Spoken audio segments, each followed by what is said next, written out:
Bonjour à toutes, bonjour à tous, bienvenue sur Koji TV, la télé toujours plus proche des citoyens calédoniens. Aujourd'hui une émission spéciale vie chère.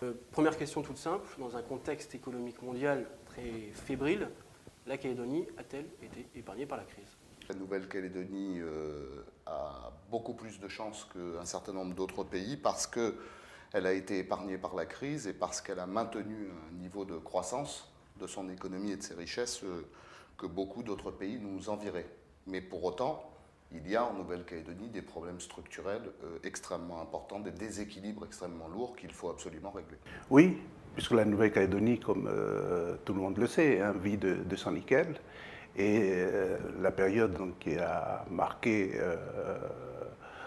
je dirais, le temps de crise en Europe, pour la Nouvelle-Calédonie, qui vit essentiellement de l'exportation de nickel, a pu, je dirais, s'en sortir. La Nouvelle-Calédonie a été épargnée par la crise parce qu'il y a eu un pic du nickel en 2007 qui a permis aux collectivités, à la Nouvelle-Calédonie et aux provinces d'avoir des ressources budgétaires suffisantes qui a permis de poursuivre la croissance, même si c'est de façon moindre. Alors, la Calédonie est sur une situation vraiment particulière, puisque nous sommes actuellement, la France injecte en Calédonie chaque année 172 milliards de francs en moyenne, donc on est vraiment une économie assistée, il faut bien le dire. La question n'est pas est-ce qu'on souffre ou pas de la crise, puisque je pense qu'on ne souffre pas du fait de cet argent. La vraie question, c'est est-ce que nos dirigeants actuels nous préparent à cette période où la France aura moins d'argent. La France est 1700 milliards d'euros de dette. C'est énorme. La France ne pourra pas continuer à investir beaucoup d'argent en Calédonie. Il faudrait que notre économie soit plus viable qu'elle ne l'est actuellement. Elle dépend beaucoup et des transferts de fonds et pour une certaine part du nickel. Le jour où le nickel va mal ou le jour où la France n'aura moins de moyens, comment on va faire? On sait qu'il y a beaucoup de Calédoniens qui sont descendus dans la rue pour manifester leur mécontentement, leur ras-le-bol vis-à-vis de la précarité. Vous, en tant qu'homme politique, quel message voulez-vous leur transmettre à vos concitoyens? Le message, c'est que leur revendication, elle est légitime. Il y a en Nouvelle-Calédonie des écarts de richesse qui sont de l'ordre de presque 1 à 20 entre les revenus les plus modestes et les revenus les plus élevés, ce qui handicape complètement la construction de notre avenir et la construction d'un destin commun. Parce qu'évidemment, si chaque Calédonien ne peut pas trouver sa place dans ce projet, eh bien, il n'adhérera pas au projet de construction. Un message d'optimisme, parce qu'il y a bientôt 3 usines, pratiquement déjà 3 usines de nickel sur le territoire. Il y a peu de pays dans le monde qui ont avoir cette chance d'avoir autant s'implanter d'industrie. Donc ça veut dire des milliers d'emplois qui vont exister, qui vont se poursuivre. Il faut espérer que la Chine continue, que les pays industrialisés aussi ne s'effondrent pas. Et à ce moment-là, la Nouvelle-Calédonie gardera toutes ses chances. On est dans un pays à haut niveau de vie, le plus haut du Pacifique, et avec des possibilités de croissance qui sont les meilleures. Les rassurer, peut-être pas, parce que la situation est quand même là, c'est le paradoxe de la Nouvelle-Calédonie, de se considérer, ou tout au moins vis-à-vis de l'extérieur, comme étant un pays riche. Mais on voit bien qu'il y a des inégalités sociales qui sont là.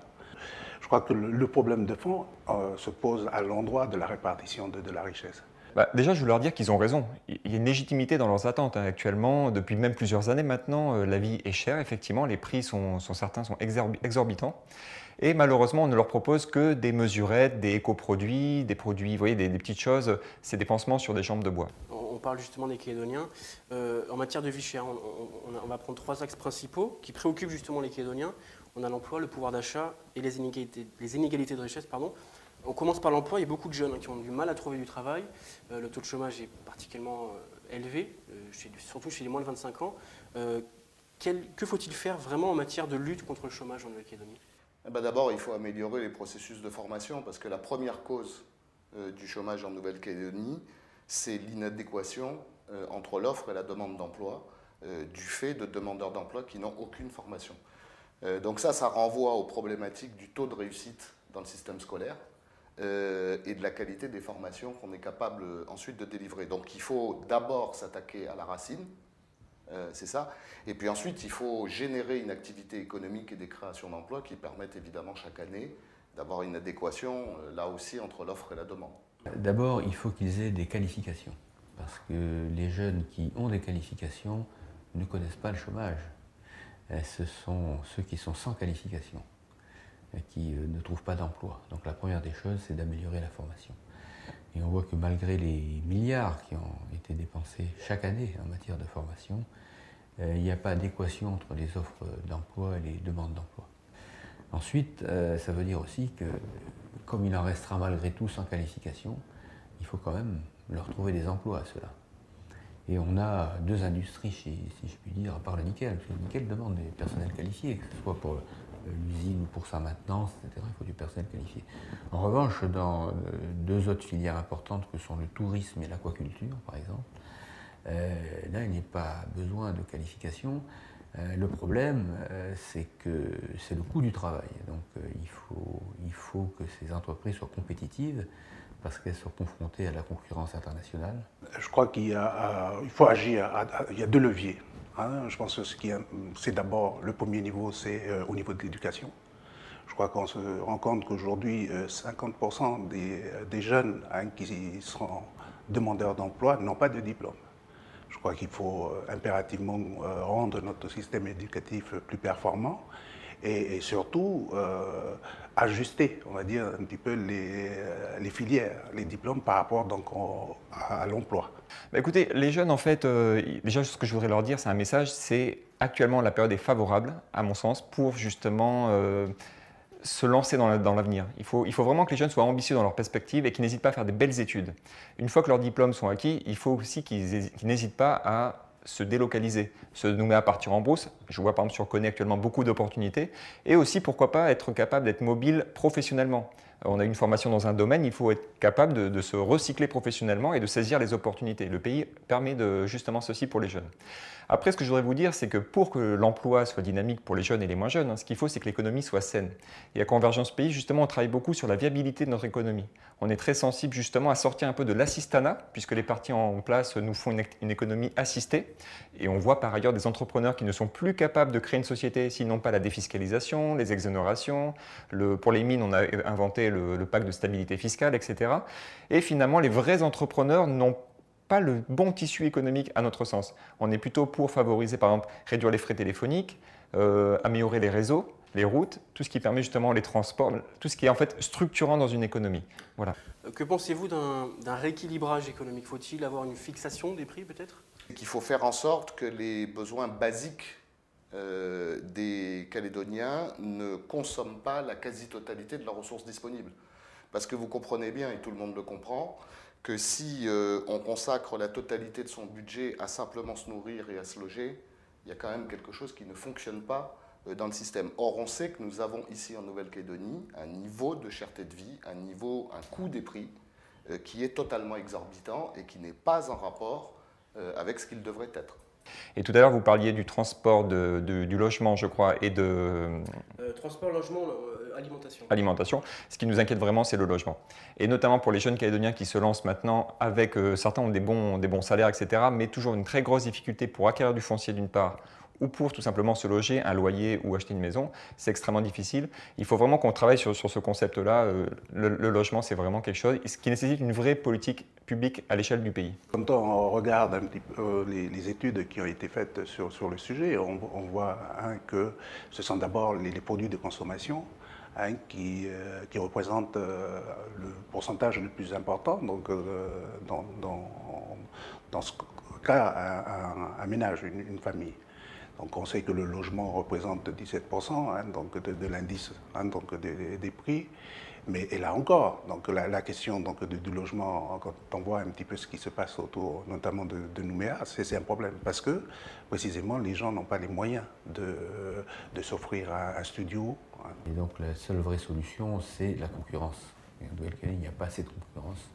Trop de monopoles, duopoles, oligopoles, pas de réelle concurrence. C'est vraiment la spécificité du marché. Je voulais en venir avec vous. Concernant ce marché, il est très étroit, beaucoup d'importations, beaucoup de monopoles. Un petit mot justement sur la dernière polémique en date, les marges abusives des industriels justement vis-à-vis des producteurs locaux. Quel est votre sentiment là-dessus? C'est toujours cette question de rapport de force qui existe. Au lieu d'avoir des relations commerciales normales, comme on est dans un petit pays, c'est à qui l'emportera. Alors, les distributeurs profitent de leur puissance de frappe, si je puis dire. Ils sont des gros acheteurs pour faire pression sur les producteurs locaux. Et donc, du coup, la puissance publique cherche à protéger les entreprises locales, puisque ça représente beaucoup d'emplois. Et ces entreprises locales, après, deviennent elles-mêmes des monopoles. Et ainsi, il n'y a pas un jeu économique normal, mais un jeu finalement politique pour savoir qui va prendre l'avantage des uns sur les autres. Et tout ça se fait souvent au détriment des consommateurs ou au détriment de l'emploi. Enfin, ce n'est pas un fonctionnement normal de l'économie. Simplement, sur le sujet, on a appliqué donc, la loi. Donc, c'est le plafond maximal qui lui a été assigné, mais je suis sûr qu'on aurait pu faire plus, davantage, parce que certainement depuis le temps qu'ils pratiquent donc, ces marges frauduleuses auraient dû être plus... enfin, que l'amende soit plus importante que ce qu'il a été. Mais au-delà de ce petit fait d'actualité, c'est vraiment, il faut travailler sur la structure du prix, je l'ai déjà dit. Et aussi, il faut vraiment avoir à l'esprit l'idée que pour qu'un parti politique puisse proposer des vraies réformes et s'intéresser aux vrais Calédoniens, il faut que lui-même soit libre des lobbies, des circuits de distribution et des grandes familles. Donc ça, on est très fiers de cette indépendance chez Convergence Pays. On arrivera justement à s'intéresser aux Calédoniens, à proposer des vraies solutions, alors qu'on voit par ailleurs que certains politiques sont vraiment affiliés à des groupes commerciaux. Ça, c'est pas possible. Justement, pour fixer ces prix, vous pensez qu'il faut avoir des observateurs de prix qui soient indépendants? Ça permettra donc de sortir donc du système actuel. Donc on voit bien que les prix sont fixés notamment par ceux qui ont le monopole. Donc on sait que Nouméa, c'est les deux grandes enseignes aujourd'hui qui monopolisent la grande distribution. Donc je crois qu'il est intéressant qu'un organe totalement indépendant, donc qui ne soit pas influencé ou mais qui tienne davantage compte du pouvoir d'achat des populations, fixe les prix à la consommation. C'est indispensable. Ça commence à exister déjà, notamment avec l'association Que Choisir. Le gouvernement met en place aussi cet observatoire à la direction des affaires économiques. On réfléchit à un observatoire sur Internet. Ça, c'est indispensable parce qu'il faut donner aux consommateurs aussi la force suffisante contre les commerçants, si je puis dire, de manière à ce qu'ils sachent où sont les meilleurs produits au meilleur prix et donc de faire jouer la concurrence. Donc ça, c'est indispensable d'avoir cet observatoire des prix. Alors l'observatoire des prix, on est pour. Le problème d'un observatoire, en fait, c'est qu'il va faire un diagnostic. Et si c'est pour s'entendre dire que nous sommes 70% plus chers qu'en métropole, ça, on le sait déjà. Ce qui est plus important, c'est de travailler maintenant sur ce qu'on va faire concrètement. Vous parlez de la concurrence. Un petit mot justement sur le travail de l'autorité de la concurrence. La première cause de la vie chère en Nouvelle-Calédonie, c'est l'absence de concurrence. C'est le fait qu'un ou deux opérateurs font la loi sur le marché, empêchent d'autres opérateurs de venir et rackettent les consommateurs. C'est aussi simple que ça. Donc pour régler ce problème à la base, de manière structurelle, et c'est ce que nous dit le rapport de l'autorité de la concurrence, il faut 3 conditions. La première, c'est qu'il faut une réglementation qui interdise à un opérateur qui est déjà en situation dominante de continuer d'accroître ses parts de marché. Et inversement, il faut faciliter l'arrivée de concurrents. La deuxième chose qu'il faut faire, c'est faire ce qu'on appelle une loi antitrust. C'est-à-dire que quand dans un secteur donné, une ou deux entreprises se partagent le marché, il faut obliger ces entreprises à céder des parts de marché à des concurrents pour susciter et recréer cette concurrence. Et puis enfin, et c'est un point essentiel, il faut un gendarme et une sanction à tout ça. Mais il faut que ce gendarme soit totalement indépendant du pouvoir politique et du pouvoir économique. Et il faut qu'il ait la capacité, sans rien demander à personne, de contrôler l'application de la loi et ensuite de la sanctionner. Et je crois qu'il y a 3 préconisations qui ont été formulées à l'issue du rapport. Donc, c'est la mise en place d'une autorité locale de la concurrence, Ça, c'est possible, je pense que c'est la voie donc, qui est préconisée, mais c'est une procédure qui risque d'être longue parce que il faut passer, donc ça passe par la modification de la loi organique. La direction aujourd'hui qui a en charge de contrôler les prix, donc soit un peu plus présent sur le terrain. Il a été remarquable. Il n'a rien inventé, c'est-à-dire qu'on savait que ces solutions existaient, mais nul n'est prophète en son pays. Quand on le disait, on ne croyait pas forcément. Quand c'est l'autorité de la concurrence, on la croit, ce qui est justifié d'ailleurs, parce que ce sont des gens indépendants et très, très compétents. Et donc, ils nous ont donné finalement la feuille de route à suivre. Effectivement, alors l'autorité de la concurrence, un petit peu comme je disais tout à l'heure, va tirer la sonnette d'alarme et va nous attirer notre attention sur des faits. Mais finalement, il faut être honnête, on sait où sont les problèmes. C'est un petit peu ce que je viens de dire, la collusion entre l'économie et le politique. Cette autorité va nous aider, mais je pense que voilà, les grandes lignes en fait, des problèmes, nous les avons déjà identifiés. De répartition des richesses, comment mettre en place concrètement une meilleure répartition des richesses justement? Alors ce que je voudrais vous dire, c'est qu'avant de distribuer la richesse, il faut d'abord la créer. Donc ce que je vous ai dit tout à l'heure, je vais le répéter, on est vraiment pour favoriser les entreprises et les aider à se développer, à prospérer tout simplement, et ensuite contribuer au développement du pays par des emplois et par les impôts. Ensuite, comment redistribuer cette richesse justement? Il faut aussi travailler sur la rénovation de la fiscalité. Alors tout le monde en parle, notamment les partis en place, mais malheureusement on voit que pas grand-chose est fait. D'abord, il faut être capable de valoriser à notre profit nos propres richesses. La première richesse du pays, c'est le nickel.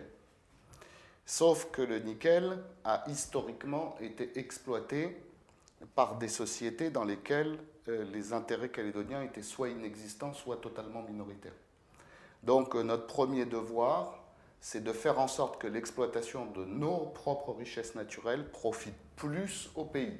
Il faut travailler donc, à ce que le budget donc, soit réparti de manière équitable. C'est d'abord à quel endroit on met de l'argent. On voit souvent que dans certaines collectivités, on a tendance à dépenser davantage autour des postes qui ne règlent pas le problème des gens. Quand on voit par exemple, même y compris en matière santé, donc il y a très peu de moyens qui sont alloués. Il faut un moment qu'on joue le jeu de la concurrence. Je crois que c'est anormal qu'aujourd'hui ce sont les mêmes qui fixent les prix et qui de plus font des marges arrière importantes et qui ne sont pas du tout vues par les citoyens. Alors, il y a beaucoup d'inégalités en Nouvelle-Calédonie, il ne faut pas les exagérer non plus. Quand on voit le seuil de pauvreté, c'est vrai qu'il y en a plus en Nouvelle-Calédonie proportionnellement qu'en métropole, mais si on regarde ce qui se passe en province sud, il y a moins d'inégalités qu'en métropole, par exemple. Alors pourquoi ces inégalités paraissent en moyenne plus grandes? C'est tout simplement parce qu'il y a toute une partie de la population mélanésienne, qui par choix, elle vit en tribu, n'est pas monétarisée, et donc il y aura toujours ces inégalités qui existeront. Donc il ne faut quand même pas exagérer ce phénomène-là.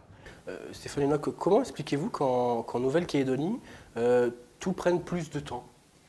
Je pense, je vais redire ce que j'ai dit tout à l'heure, c'est cette fameuse collusion entre les partis politiques et le monde de l'affaire, on va dire.